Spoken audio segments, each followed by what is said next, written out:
오늘은 패스츄리 반죽을 냉장 휴지시키는 이유에 대해 알아보겠습니다. 패스츄리 반죽은 밀푀유, 팔미에, 빨미가래 등을 만드는 데 사용되는 반죽인데요. 이 패스츄리 반죽에서 가장 중요한 점을 꼽자면 결이 뭉쳐있지 않고 한 겹 한 겹 살아있는 바삭한 식감을 갖는 것이라 생각합니다. 그럼 이렇게 바삭한 식감을 가진 패스츄리 반죽을 만들려면 어떻게 해야 할까요? 패스츄리 반죽은 일반적으로 반죽을 접을 때 한 번에 다 접는 것이 아닌 냉장고에 휴지시킨 뒤 작업을 합니다.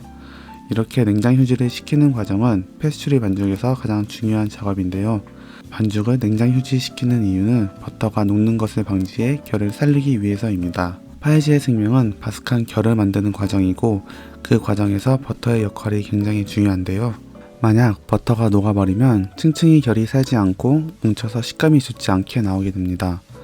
그렇기 때문에 접을 때마다 냉장 휴지를 시키는 이유가 버터를 녹지 않게 하여 결마다 최대한 살려 바삭한 패스츄리 반죽을 얻기 위함입니다. 그래서 사실 패스츄리 반죽을 만들 때 가장 중요한 부분이 버터를 녹지 않게 하면서 만드는 것인데요. 특히나 여름철은 실내 온도가 높기 때문에 주의하셔야 합니다.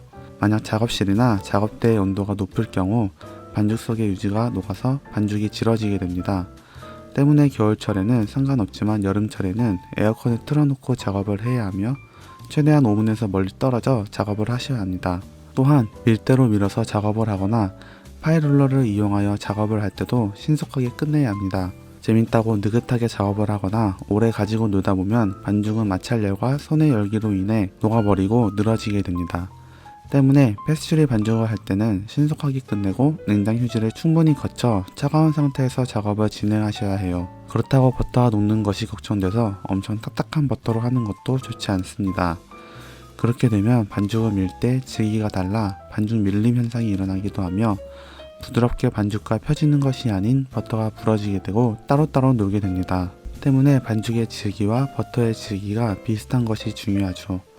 버터가 너무 물러버려도 결이 살지 않고 너무 딱딱해도 좋지 않으므로 버터가 차갑지만 반죽과 하나 되어 잘 구부러지는 정도에서 작업을 하는 것이 좋습니다. 그래서 냉장고에 1시간 정도 휴지 시간을 갖고 사용하는 이유도 이 때문입니다. 이 정도 휴지를 갖고 작업을 하면 버터와 반죽이 물렁하지는 않지만 녹지도 않고 또 너무 단단하지도 않은 정도로 최적의 상태이기 때문입니다. 단 여름철 같은 경우는 냉장 휴지 후 10분 정도 냉동해 두고 온도를 더 떨어뜨린 다음에 사용하기도 합니다. 이는 실내 온도에 따라 반죽의 상태를 확인해 가면서 반죽 온도를 더 떨어뜨릴지 그대로 사용할지를 결정하시면 됩니다. 이상 패스츄리 반죽에 대해 알아보았습니다. 이 영상이 도움이 되셨다면 좋아요와 구독을 눌러주세요. 감사합니다.